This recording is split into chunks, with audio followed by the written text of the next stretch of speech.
listening to the Decarbonisation Dialogue, a podcast from Salix. Welcome to the Decarbonisation Dialogue. I'm Hannah Walker, and I believe that the best way to communicate a message is by being passionate about what you are talking about. My guest today is Hilary Wood. Hilary is an engineer by training and has experience working in the development of geothermal power and solid oxide fuel cells for sustainable energy generation applications. Hilary currently works on all things measurement and verification, proving the performance of energy and carbon saving initiatives to global best practice standards. As director at EEVS, she leads on training courses, internal standards and operations.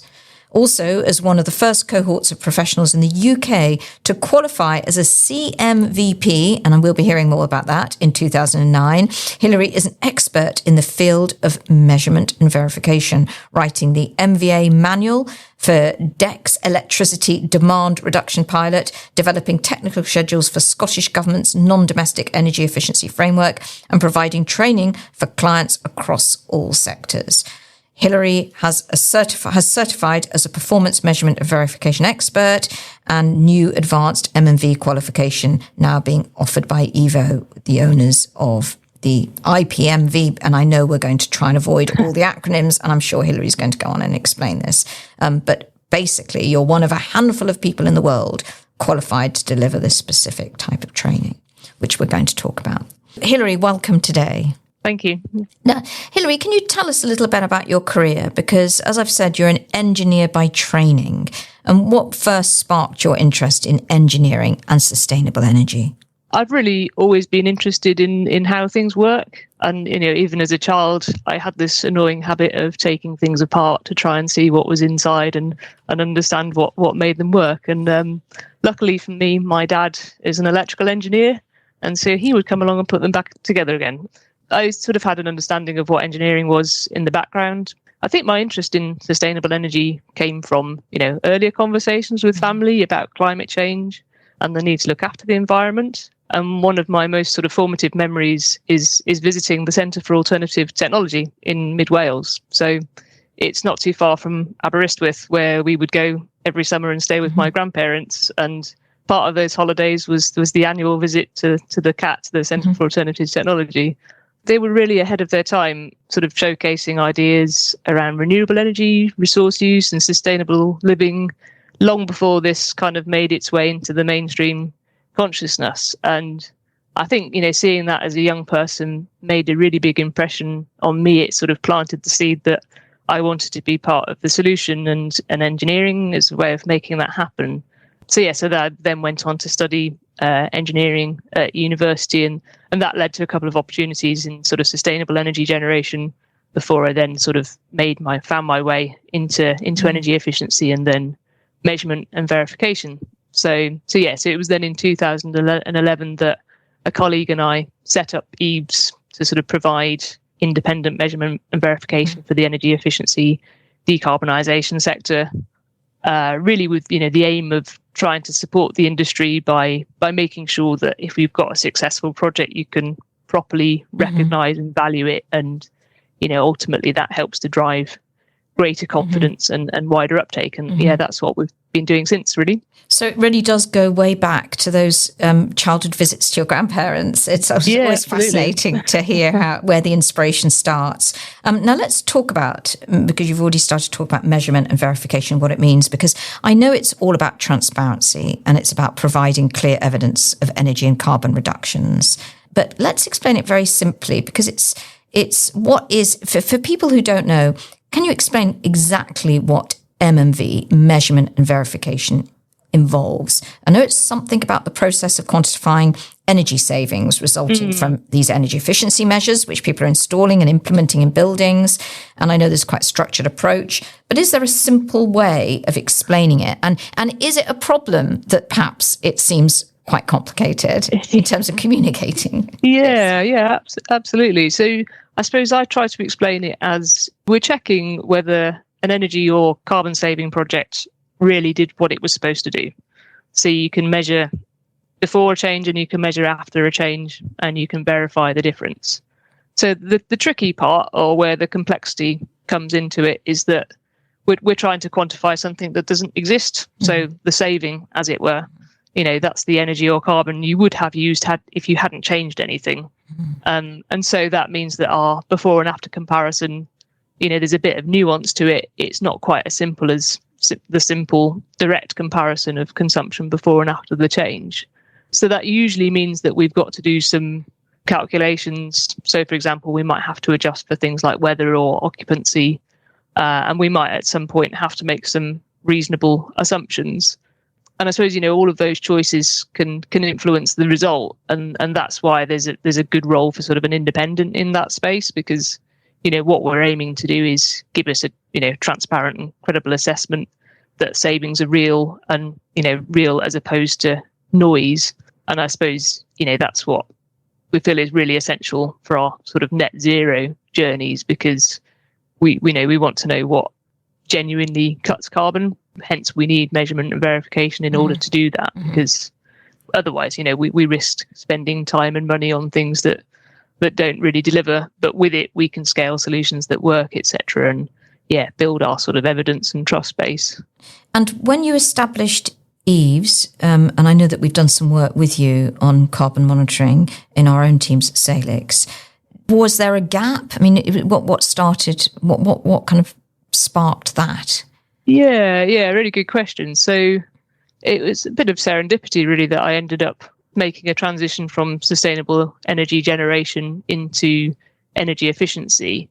Was just through a connection at university, and I had an opportunity to go and work with an energy efficiency technology provider. And this was in about 2008, when I think that technology provider, so it was sort of offering a non-domestic energy saving solution, and was perhaps a little bit ahead of its time, because they were offering it with a performance guarantee. So the provider would go in and do an audit and say, we think we can save this much percentage of your energy consumption, and we'll guarantee it. And, that was a real statement of confidence for them in their technology. But coming from a sort of engineering background, I was very much used to seeing claims being put through, rigorous testing. And, and you think about other industries like health and beauty and so on. If you make a claim, you've got to be able to evidence it. But I suppose what surprised me a little in energy efficiency is that there was a lot of sales and marketing noise and not always that much substance behind it. This company was trying to do the right thing and trying to find a good approach to measuring that guarantee, essentially. And so they'd sort of said, well, what's the most robust way of measuring it? And so it was in that process that I came across the International Performance Measurement and Verification Protocol. So that, one of many acronyms in this field, I'm afraid. The IPMVP, and that had been developed in the States.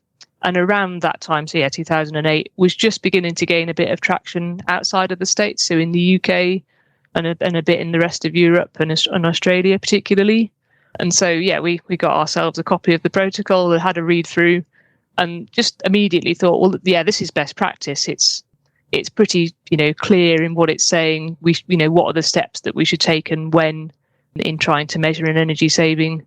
And my reaction was, this is how it should be done. It's all documented here. Basically, we should follow this. The company I was working for should try and follow the protocol, and then we should try and encourage the rest of the industry to do the same thing.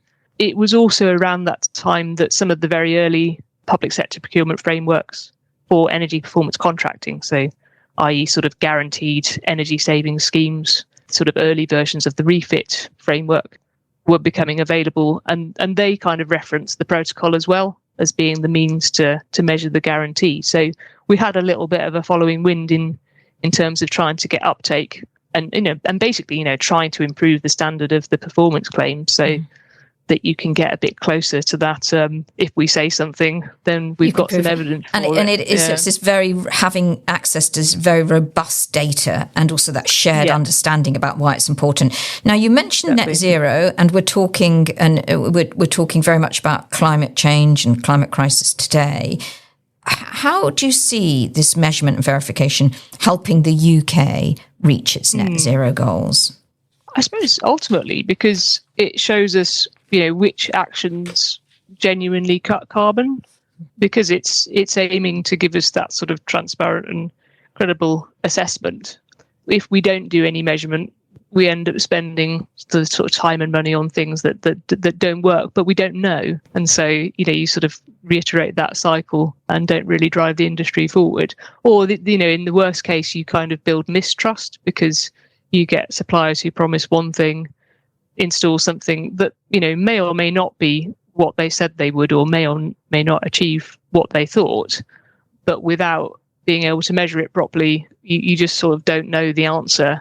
And so either you get what looks like an underperformance, which could just be to do with other things changing in a building, other operations changing that you haven't accounted for, and the supplier isn't credited properly, or it could just be very genuinely that the technology has underperformed. But if you don't have a structure in place for trying to work that out, you just don't really know.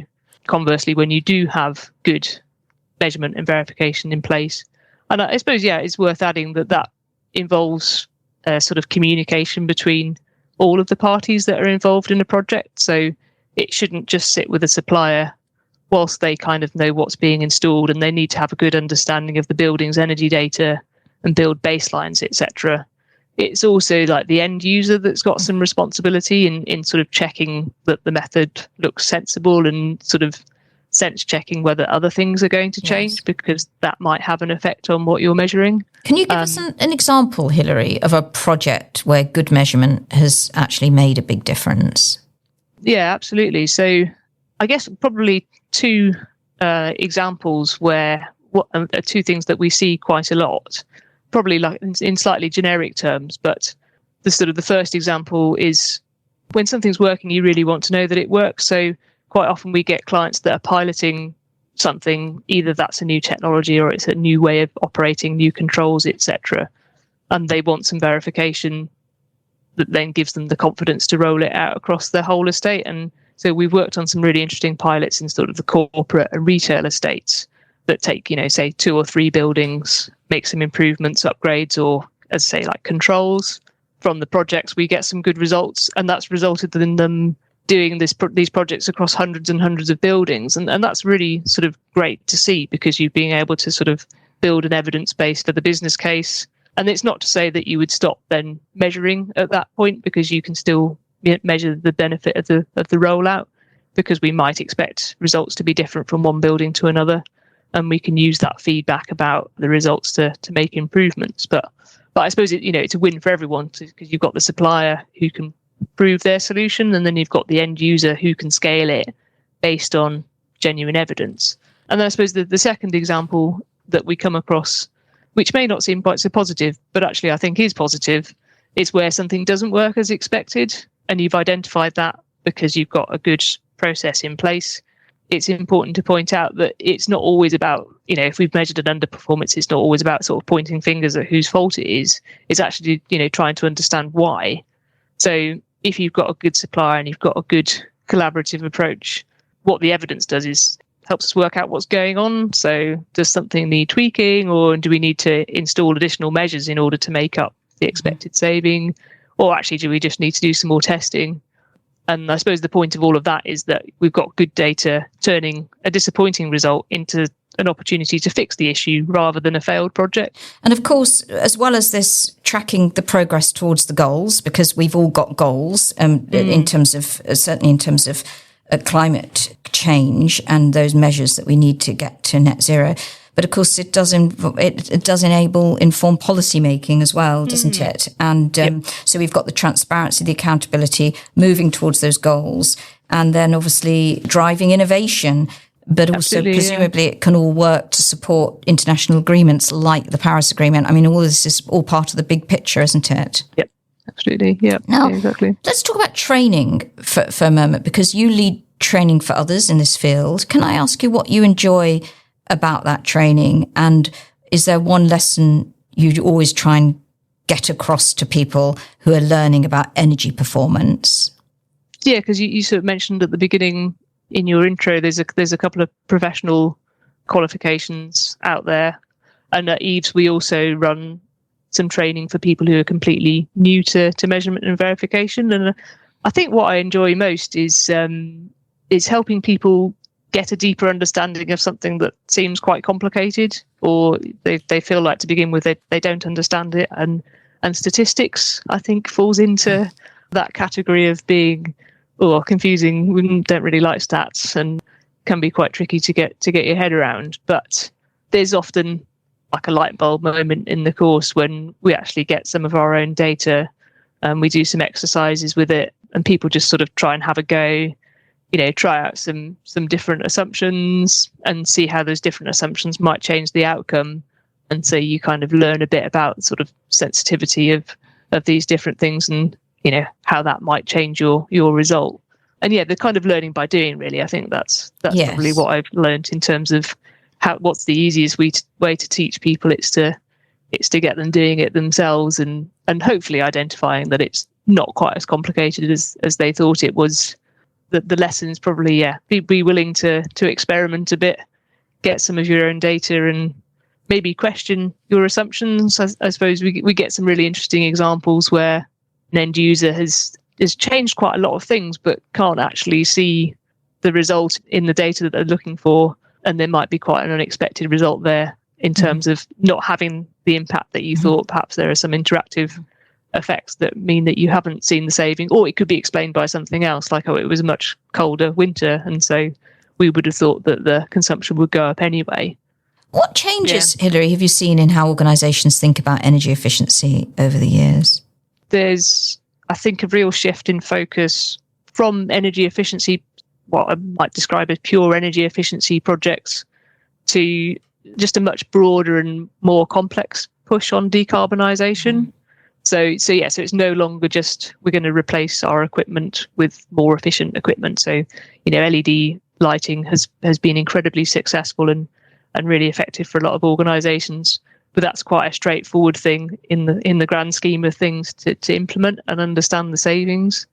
So lots of people have done that and are kind of now having to deal with bigger transitions. So the shift, particularly from gas to electric, and heat pumps being the sort of prime example of that. Some real considerations there from the measurement point of view. So in theory, we ought to be able to run heat pumps. If the coefficient of performance is good enough, then shouldn't cost us too much more, or should be able to run them at the same cost as a gas system if they're well controlled. And I suppose it's that control that measurement and verification might be able to help us with. So we still need to think about the historic heat demand to check that the system is still performing as it is expected. And if it isn't, then that's our cue to kind of tighten up the controls or adjust how it's operated. And so I guess there's a role there for measurement and verification it's not just about proving savings, actually. It's about operationalizing a new system. Can we use that sort of real-time feedback into how the systems are performing? And then we can highlight like how the improvements can be made. So I guess it's not just identifying what works well, but what you have to do to make it work well. For all of us, is there one thing or one small thing we could all do to change or improve or make a difference to our energy use? We are all talking about the cost of energy, heating our homes, our businesses, our schools. Is there one thing? I mean, I know I'm simplifying that, but just one thing we could all do, especially as householders. I would probably bring it back to data, I'm afraid, given that's what I spend most of my life looking at data. And I'd encourage people to do the same, because so many of us now have got smart meters and we've got the data collected through the smart meters. Sort of recently, we've been working on a verification in a domestic setting where there's a sort of big trial. And what's really interesting, and these are new homes, so you would expect them basically to be consuming fairly similar amounts of energy, but they're really not. There's a huge difference from across the different plots. And all of that's down to human behavior. So I think there's a real value in having a look at your smart meter data if you can. Get it to, a lot of the systems will allow you to plot it and, or they'll have that on some sort of online platform for you where you can log in and look at it and compare it to sort of similar properties and that sort of thing. Or if you can just plot your energy data over time, you might find that there's something quite interesting hiding in there. Higher overnight consumption than you might expect, or unusual spikes when your heating's on when you don't really need it to be on. But you can probably only tell if you have a look at that data. So that's what I'd really encourage people to sort of find a way of kind of looking at that. If you can compare it to anything, other buildings, for example, that's really useful. And then see what you can change once you spotted something that's odd. I think that's really good advice, actually, for people to be aware of where they're using their energy and how much they're using. And I'm sure there'll be a few surprises in store for some of us. I actually switched my heating off as I was leaving the house this morning because only the dog was going to be at home. And I'm sure the dog would be perfectly fine in a slightly cold house. Okay, so my final question for our interview today is, what advice would you give to young engineers or professionals who want to work in sustainability? Really glad that they want to work in sustainability in the first case, because I think it's such an interesting field. It's really, really worthwhile. There's a lot going on, and you don't need to have your path sort of figured out. I think from day one, try and build a good technical foundation, I think, and stay interested in terms of how things actually perform in the real world. One thing I think that's really good about the sector is that it is collaborative. There are lots of events, there are networks and sources of information out there, and people are really willing to share what they know. They want to do well. We're on the sort of journey together. And so I'd say, make the most of those opportunities, go to events, ask people questions, learn from other people. Don't be afraid to move sideways and use your experience in a slightly different tangent. And I think some of the best careers probably come from those unexpected turns. Super, thank you. That's very sensible, inspiring advice. Thank you very much to Hilary Wood from EEVS for joining me today and for providing such insight. There can be no doubt that climate change is the biggest challenge of our time. Today, we must reduce greenhouse gas emissions to slow global warming. Today, we must act for tomorrow, adjusting our lifestyles to current and future impacts of climate change. Today, we must use our collective wisdom to deliver on our climate commitments. Today, we work for tomorrow's world. Don't forget to subscribe to our podcast channels and email us with your ideas and views at podcast@salixfinance.co.uk. Thank you once again to Hilary. Thank you. Thanks for having me. You've been listening to the Decarbonisation Dialogue, a podcast from Salix. For more information about our work and to find more content, please visit salixfinance.co.uk/podcasts.